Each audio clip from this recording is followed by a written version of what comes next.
കേരളത്തിൽ ഏറ്റവും കൂടുതൽ ചർച്ച ചെയ്യപ്പെട്ട രണ്ട് ഉപകരണങ്ങളായിരിക്കും കഴിഞ്ഞ 2.5 മാസമായിട്ട് എയർ കൂളറുകളും എയർ കണ്ടീഷണറുകളും. കാരണം അത്രത്തോളം അതിശക്തമായിട്ടുള്ള ചൂടായിരുന്നു നമുക്ക് അനുഭവപ്പെട്ടത്.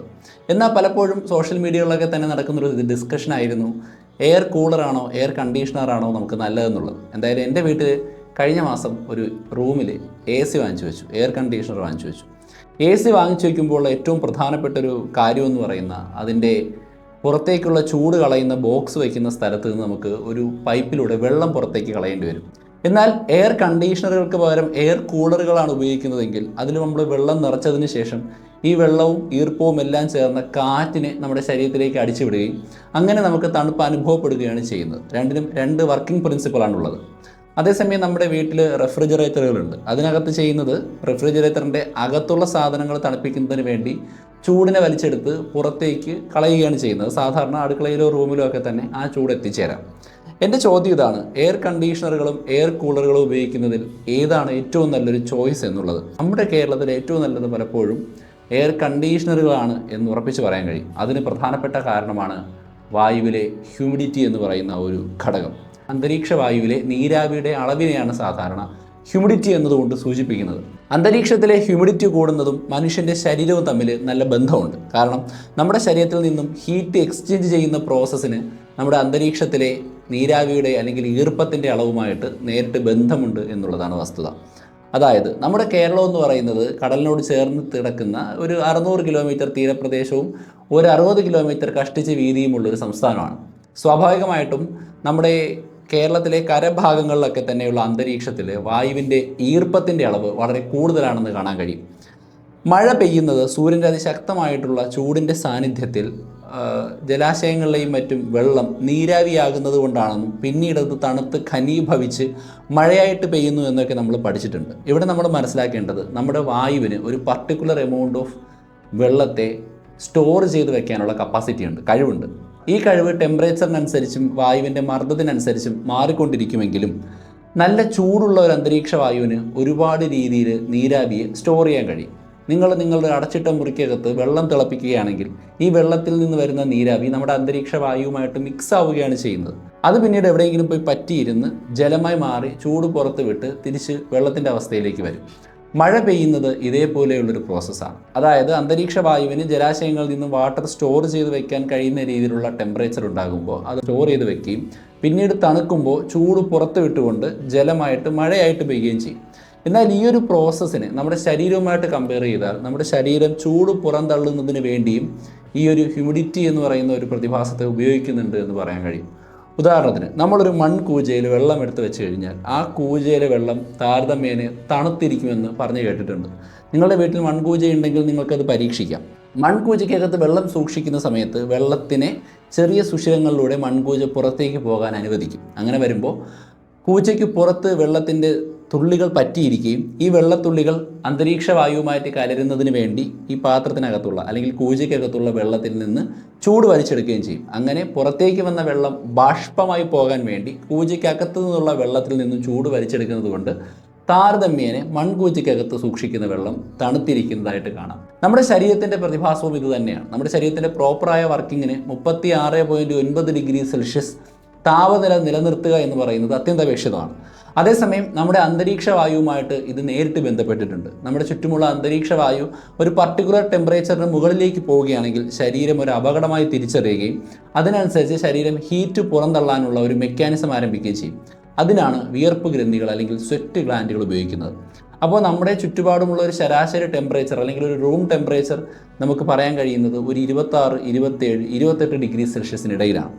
ഈ ഒരു താപനിലയിൽ നമ്മൾ ജീവിക്കുകയാണെങ്കിൽ നമ്മുടെ ശരീരത്തിന് കൃത്യമായ രീതിയിൽ ഒരു റിലേറ്റീവ്ലി ഹയർ ആയിട്ടുള്ള ടെമ്പറേച്ചർ നിലനിർത്തിക്കൊണ്ട് അതിൻ്റെ പ്രോസസ്സുകൾ മുന്നോട്ട് കൊണ്ടുപോകാൻ സാധിക്കും. ഈ ഒരു 27 ഡിഗ്രി സെൽഷ്യസിൽ നിന്ന് മുകളിലേക്ക് താപനില ഉയരുകയാണെങ്കിൽ ശരീരത്തിൻ്റെ വിയർപ്പ് ഗ്രന്ഥികൾ നമ്മുടെ ശരീരത്തിൻ്റെ കോശങ്ങളിലുള്ള ജലത്തിനെ പുറത്തേക്ക് വിടാൻ ആരംഭിക്കും. ചെറിയ സുഷിരങ്ങളിലൂടെ വിയർപ്പ് ഗ്രന്ഥികൾ വഴി ത്വക്കിന് പുറത്തേക്ക് അല്ലെങ്കിൽ സ്കിന്നിന് പുറത്തേക്ക് വെള്ളത്തിൻ്റെ തുള്ളികൾ വന്നിരിക്കും.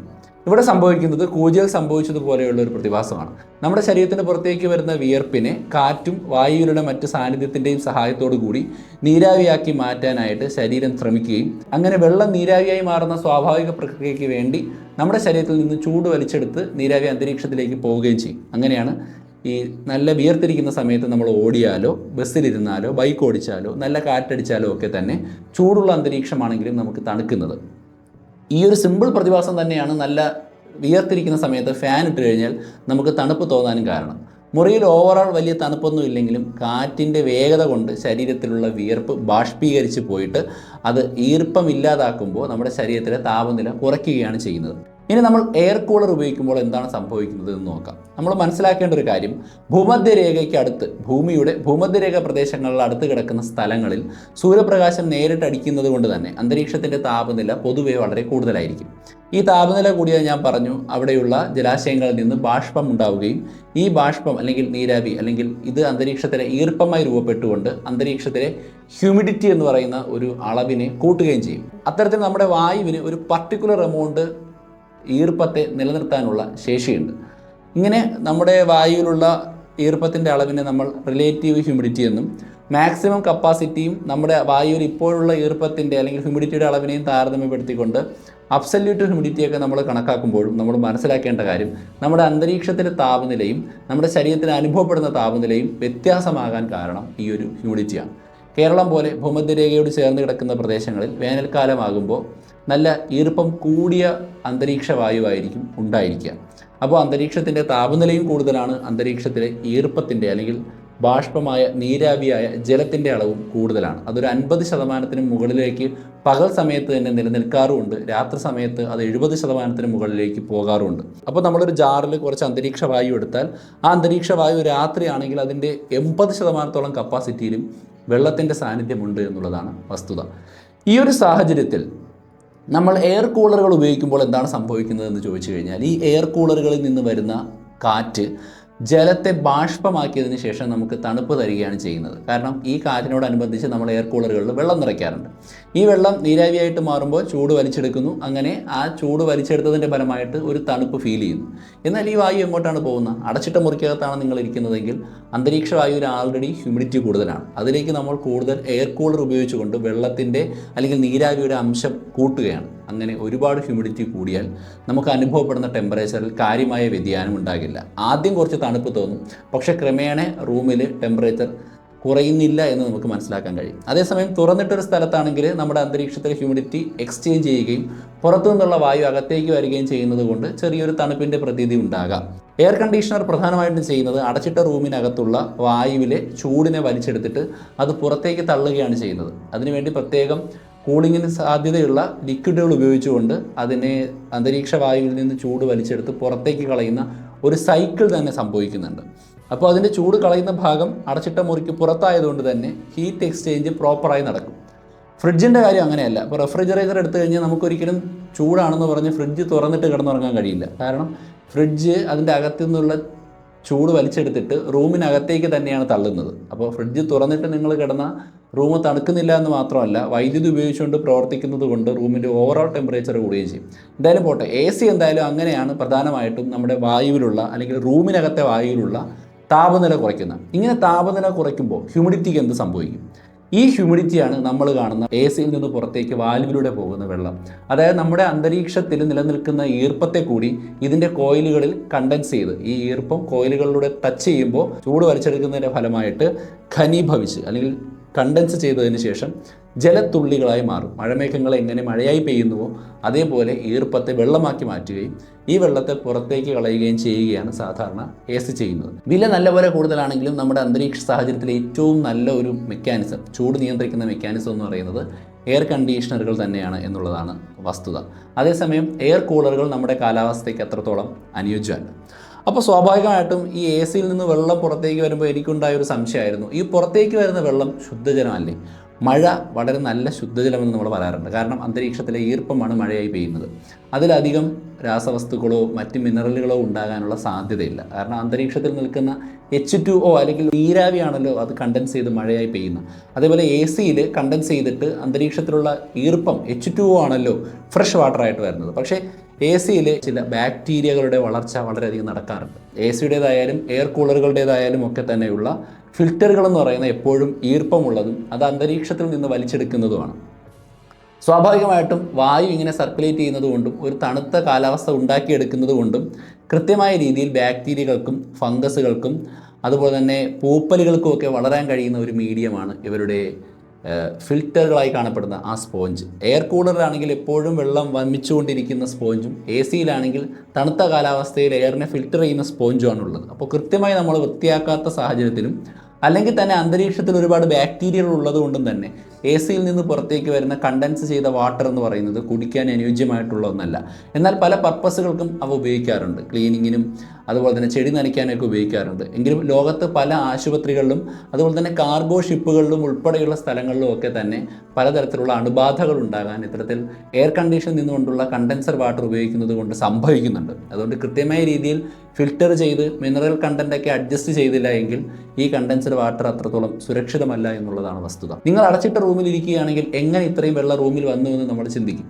നമ്മൾ ശ്വാസോച്ഛ്വാസം ചെയ്യുമ്പോൾ നമ്മുടെ ശരീരത്തിൽ നിന്നും ഈർപ്പം പുറത്തേക്ക് പോകുന്നുണ്ട്, നമ്മുടെ സ്വെറ്റിൻ്റെ രൂപത്തിലേക്ക് പോകുന്നുണ്ട്, വീട്ടിൽ കുക്ക് ചെയ്യുന്നതിൻ്റെ നീരാവിയിൽ നിന്ന് വെള്ളം വരുന്നുണ്ട്, നമ്മുടെ ഭിത്തിയിൽ നിന്ന് ഈർപ്പം പിടിക്കുന്നുണ്ട്. അങ്ങനെ പല സാഹചര്യങ്ങളിലൂടെ അന്തരീക്ഷത്തിലേക്ക് ഈർപ്പം ഇങ്ങനെ വന്നുകൊണ്ടിരിക്കുന്നു. ഈ ഈർപ്പം എ സി പുറത്തേക്ക് കളയുമെങ്കിൽ ബഹിരാകാശ നിലയങ്ങളിലെടുത്താൽ, അപ്പോൾ ISS എടുത്താൽ അത് അടച്ചിട്ടിരിക്കുന്ന ഒരു സ്പേസാണ്.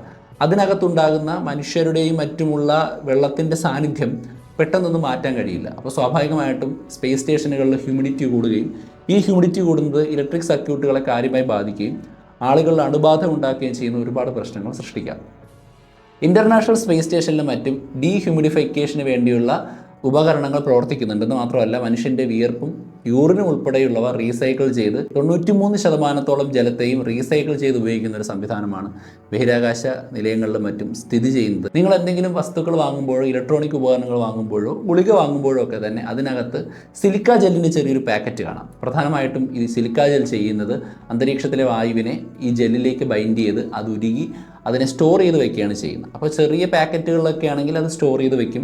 നമ്മളിപ്പോൾ ആമസോണിൽ നിന്ന് ഡീഹ്യൂമിഡിഫയർ പോലെയുള്ള പദാർത്ഥങ്ങൾ കുറഞ്ഞ വിലയ്ക്ക് വാങ്ങുകയാണെങ്കിൽ അതിൽ സിലിക്ക ജെൽ പോലെയുള്ള കെമിക്കലുകളാണ് ഇരിക്കുക. ഇവ അന്തരീക്ഷത്തിൽ നിന്നും വായുവിൽ നിന്നുമുള്ള ഈർപ്പത്തെ വലിച്ചെടുത്ത് ഉരുകി വെള്ളമായി മാറ്റി നിലനിർത്തുകയാണ് സാധാരണഗതിയിൽ ചെയ്യുന്നത്.